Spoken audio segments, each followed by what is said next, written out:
According to the Quran, any sexual intercourse between unmarried men and women is punishable with 100 lashes. That makes prostitution against Sharia law, and yet they subscribe to it under a different name. Can you elaborate? First and foremost, I would like to point out to our listeners the following facts. 1. That in the Arabic language of Muhammad's time, the word nikah meant having sex, the sexual act, whether in the manner of rape or marriage. 2. The word muta' is derived from tamattu', that is, to obtain pleasure from. Hence, the expression Nikah Al Mut is pleasurable sex, whether legal or illegal. Since the Quran prohibits out-of-wedlock sex as fornication, punishable by death in many cases, Muhammad solved the problem of his sexually frustrated male followers by legalizing having sex for a predetermined period between a man and a woman of easy virtue in what he euphemistically called temporary marriage. The word mut'a was more commonly used than other terms for temporary marriage during and after the lifetime of Muhammad.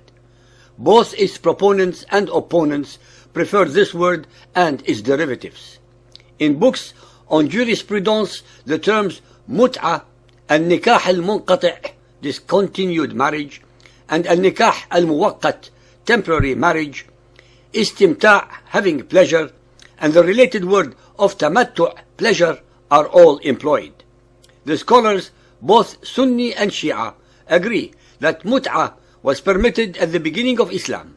However, they disagree as to the reasons it was permitted.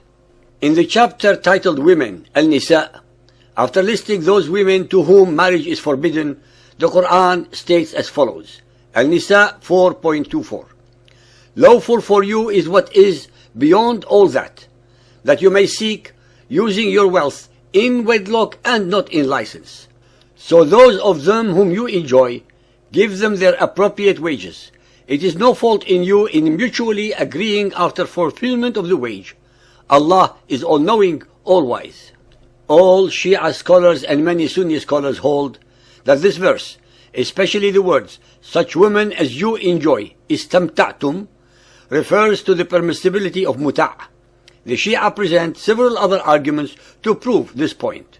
This particular verse was allegedly revealed towards the beginning of Muhammad's stay in Medina. By the revelation of this verse, the temporary marriage became a legal custom in Medina and was looked upon as one kind of marriage and was referred to by the term istamta'a, the same word employed in the Quranic verse, even though the literal meaning of the word is to seek benefit or to take enjoyment. Hence, the meaning of the Quranic verse must be understood in terms of the conventional usage of the time. For, as is well known in the science of Quranic commentary and Islamic jurisprudence, the Quran follows the conventional usage of the people in all edicts and legal prescriptions. If someone wants to understand a word in the Quran in other than the conventional meaning of the time, he must supply a very strong reason for doing so.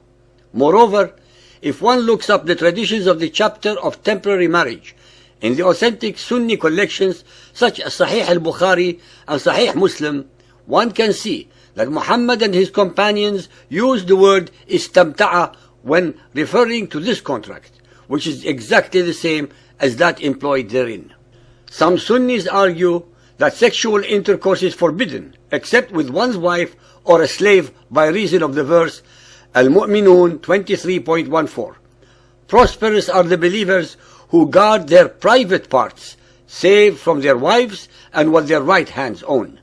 According to Aisha, Muhammad's wife, and others, mut'a is forbidden and abrogated in the Quran, where Allah says, who guard their private parts.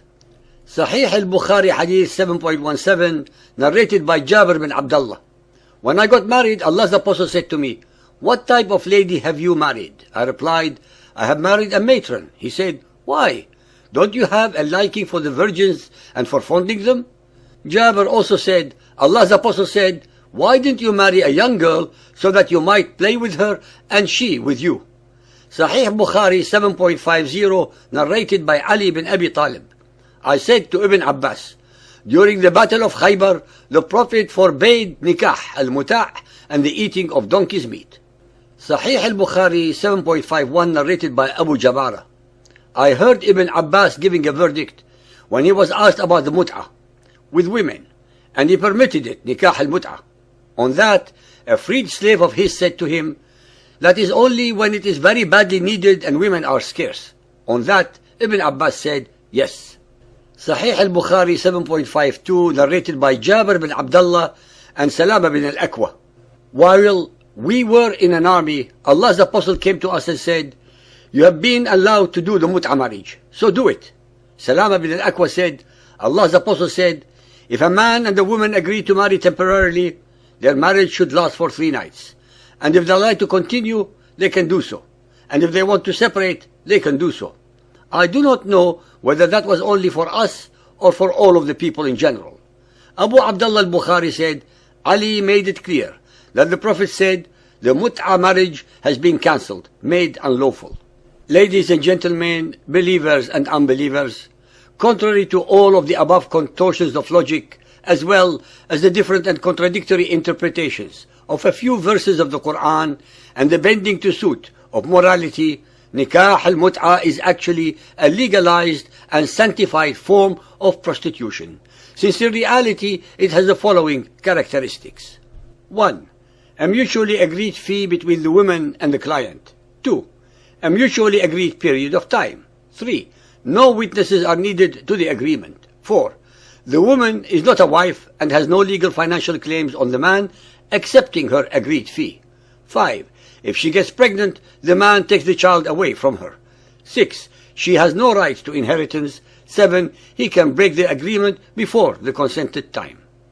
I leave it to you all to make your own conclusions that I hope very much that you will use in your comments.